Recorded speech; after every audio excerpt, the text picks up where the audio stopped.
Hello friends, मैं हूं पूनम मिश्र अल्मोड़ा की पहाड़न और आज मैं आपके सामने फिर से लेकर हूं एक नई टॉपिक को।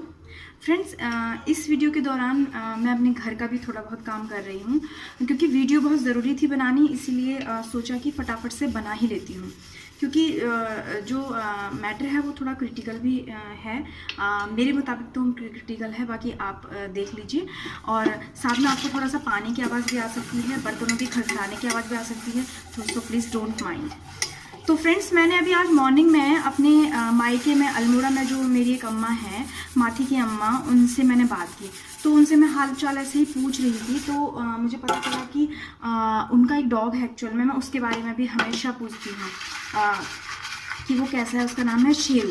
तो जैसे ही मैंने उनसे पूछा कि वो शेरू कैसा है, तो उन्होंने मुझे बताया कि गांव के बहुत सारे जो डॉग्स हैं उनको एक बीमारी हो रही है, एक तरह की उसमें क्या हो रहा है कि डॉग्स की आई जो है वो रेड हो रही है, उनका जो स्टूल है उसमें जो है वो मोशन जो है वो लूज़ हो गया है, लूज़ मोशन हो रहा है, और उसमें जो है ब्लड भी आ रहा है। साथ में खाना खाना छोड़ रहे हैं सारे डॉग, और एंड में उनकी मौत हो रही है।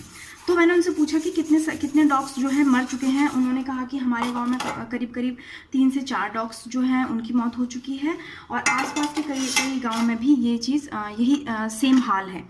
तो उसके बाद मुझे क्योंकि मैंने आपसे कहा ना कि कोई भी चीज़ इम्पॉसिबल नहीं होती है। आप कुछ भी आप अगर करना चाहते हैं तो कहीं से कोई भी हल निकाल सकते हैं। तो मैंने क्या किया कि अल्मोड़ा में गूगल किया, मैंने अल्मोड़ा एनिमल हस्बेंड्री का नंबर मैंने गूगल किया, वहाँ मैंने बात की। और क्योंकि पहाड़ों के लोग बहुत ही सॉफ्ट स्पोकन होते हैं, तो उन्होंने मुझसे काफ़ी अच्छे से बात की और मुझे काफ़ी अच्छा रिस्पांस भी दिया उन्होंने। तो उन्होंने मुझे बताया कि जो है आपका जो गांव है उसके वो जिस भी तहसील के अंदर आता है, आपको वहाँ पर बात करनी होगी। तो क्योंकि उन्हें गांव का नंबर क्योंकि इतना बड़ा जो है एरिया होता है, उन्हें मेरे गांव का जो नाम जो है वो समझ में नहीं आया। तो मैं उन्हें थोड़ा बहुत बता पाई क्योंकि मुझे भी इतनी पक्की नॉलेज थी नहीं कि तहसील कहाँ पर है। मेरे मायके की, ससुराल की मुझे पता है, मायके की नहीं पता है। तो हॉल बाग जो है वो एंड में उनको शायद ये लगा कि हॉल बाग ही होगा, क्योंकि कोसी के पास अगर गाँव है तो हॉल बाग में उन्होंने मुझे एक डॉक्टर का नंबर दिया, एक पशु चिकित्सक का नंबर दिया। फिर मैंने उन्हें कॉल किया, उन्होंने कॉल पिक नहीं किया, बट उनका थोड़ी देर बाद जो है वो कॉल बैक आया और उन्होंने काफ़ी डिटेल में मुझे चीज़ें समझाई। और उन्होंने बोला कि जब मैंने पूछा कि ये जो बीमारी हो रही है इससे क्या आप लोग जो है आपको जानकारी नहीं है इस बारे में, तो उन्होंने बताया नहीं, ये आजकल हल्द्वानी, अल्मोड़ा, रानीखेत, कई जगह पे डॉग्स में ये बीमारी चल रही है। उसमें क्या होता है कि ये लोग एक तो गाँव में, हम लोग जैसे शहरों में हम वैक्सीनेशन करवाते हैं, गाँव में ऐसे लोग प्रेफर नहीं करते हैं वैक्सीनेशन, वो तो पहले से ही नहीं करते। बट मैंने अपने सामने ऐसी कोई बीमारी डॉग्स को होते हुए कभी देखी नहीं। तो मैंने उनसे यही कहा कि आज से 5-10 साल पहले तो मैंने ऐसा कुछ भी नहीं सुना, आज क्या पहली बार ही ये जो बीमारी है वैक्सीनेशन तो कब से नहीं होता है। तो उन्होंने मुझे कहा कि ऐसा है कि जो डॉग्स को वैक्सीनेशन नहीं होता है, ये बीमारी जो है हवा में चल रही है आजकल। ऐसे तो कोरोना भी कभी नहीं था, बट वो आया ना, तो ऐसा है, ये बीमारी जो है हवा में चल रही है डॉग्स की। तो इसमें उन्होंने मुझे केयर करने की कुछ बातें बताई। उन्होंने कहा कि डॉग्स में अगर ऐसे कुछ सिम्टम्स दिख रहे हैं, तो जैसे कि आइज रेड होना, उसको लूज मोशन होना, उसमें आप देख रहे हैं कि थकान हो रही है, वो इतना एक्टिव नहीं है, और उसके जो ब्लीडिंग हो रही है उसके मोशन पास करने में, तो देखिए आप उसको वो कह रही थी कि पशु चिकित्सक जो है वो कह रही थी कि उन डॉग्स को जो है वो मट्ठा पिलाएं, यानी कि छाछ, जिसे हमारे यहाँ छाछ कहते हैं, छाछ जिसे कहते हैं, वो पिलानी है। साथ में क्योंकि मेरे पास भी एक डॉग है, मुझे इतनी जानकारी है कि जो ट्रीटमेंट हम ह्यूमंस के लिए होता है मेडिकेशन, सेम डॉग्स के लिए भी चलता है वो मेडिकेशन, बिल्कुल चलता है। जब मेरे जैकी को कभी फीवर आता है तो मैं उसे जो है सिद्धू की जो वो है पैरासीटामोल या क्रोसिन, वही देती हूँ। अब तो बड़ा हो गया, अब मैं अपनी जो हमारे एडल्ट्स की जो क्रोसिन होती है वो भी, उसका भी एक बिल्कुल सही मात्रा में उसे दे देती हूँ, जितना मुझे लगता है कि उसे देना चाहिए। तो उन्होंने कहा कि उसे मट्ठा पिलाएं डॉग्स को, और साथ में उन्हें ग्लूकॉन डी जो होता है हर आधे आधे घंटे में ग्लूकॉन डी 2-2 चम्मच, क्योंकि वो जब उसको खाने पीने का मन ही नहीं है तो वो कैसे उसे पिएगा। तो जैसे हमारे बच्चे होते हैं उन्हें हम ज़बरदस्ती तो करते हैं ना, क्योंकि डिहाइड्रेशन नहीं होना चाहिए, क्योंकि ये आंतों की बीमारी है, इंटेस्टाइन की बीमारी है, इसमें वहाँ पर इन्फेक्शन हो जाता है। और वो कुछ इस बीमारी का कुछ नाम बता रही थी, मैं ठीक से सुन नहीं पाई। उसके बाद उन्होंने कहा कि साथ में उन्होंने कुछ टैबलेट्स भी मुझे बताई।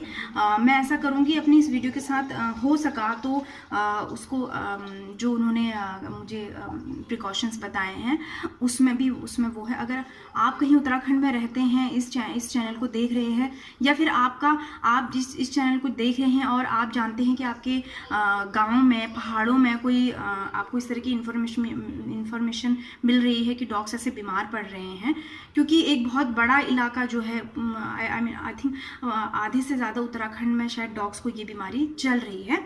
तो आप उसे डॉक्टर के पास ले जाइए, उसका वैक्सीनेशन करवाइए। और हाँ, अगर क्योंकि जैसा पहले था सिस्टम वैसा हमेशा नहीं चलता है, कोई भी चीज़ स्थिर नहीं होती है, वो चेंज होती है। तो जैसे वो चेंज होती है, मैंने कहा ना, सिचुएशन के अकॉर्डिंग हमको उसी तरीके से चेंज होना पड़ता है। अगर आप चेंज नहीं होंगे तो आपको डायर कॉन्सिक्वेंसेस फेस करने पड़ सकते हैं। तो सिचुएशन के अकॉर्डिंग चेंज होइए। अगर पहले टीके नहीं लगते थे डॉग्स को, आपको डॉग पालने का शौक है, तो आप जो है अब ऐसा नहीं चलेगा, आपको उसका वैक्सीनेशन पहले ही करवाना पड़ेगा, ताकि आप उसकी मौत होते हुए पूरी तरीके से ना देखें। और साथ ही आपका ये जो पैसा खर्च हो रहा है उसको डॉक्टर इलाज में और इन चीज़ों में वो ना हो। और साथ ही उन्होंने मुझे, डॉक्टर ने ये भी बताया कि बच्चों, जो भी घर में बड़े बच्चे हैं, वो काफ़ी सफाई और डॉग्स को जो है वो छूने के बाद हैंड वॉश ज़रूर करें, और उसी के बाद उसका खाना पीना जो भी होता है, खाना पीना है जो भी है वो दें, और उसके बाद हैंड वॉश करें, और उसे मतलब अनवांटेडली टच ना करें तो ही सही होगा। तो फ्रेंड्स देखिए, इसे मट्ठा पिलाई। अगर आपके आसपास कोई डॉग ऐसा आपको लग रहा है पहाड़ों में या यहाँ पर भी ऐसे सिम्टम आ रहे हैं, तो डॉग्स को मट्ठा पिलाइए, उसको ग्लूकॉन डी पिलाइए। कुछ टैबलेट्स हैं जिनके नाम मैं आपको जो है डिस्क्रिप्शन में दे दूँगी। और साथ ही ध्यान रखिए सफाई का, और वैक्सीनेशन टाइम पे कराते रहिए, क्योंकि वैक्सीनेशन जैसे पहले खस्ता हुआ करता था, अब वो बीमारी उतनी पावरफुल नहीं रह जाती है टीका लगने के बाद। आपको पता है, हम अपने बच्चों का भी तो वैक्सीनेशन करवाते हैं। तो जो डॉग होता है वो भी एक घर के सदस्य की तरह ही होता है। तो फ्रेंड्स, मुझे लगा मुझे ये वीडियो आपसे शेयर करनी चाहिए। तो देखिए, इम्पॉसिबल कुछ भी नहीं है। अगर आपके गाँव में कोई भी दिक्कत हो रही है, नेचर को लेके, इंसान को लेके, जानवरों को लेके, तो आप गूगल पे सर्च कर सकते हैं, आपको नंबर मिलेंगे। आपको एक ऐसा नंबर मिलेगा जहां से आपको हेल्प ज़रूर मिलेगी। तो फ्रेंड्स, आज की वीडियो के लिए इतना ही। Thank you and bye.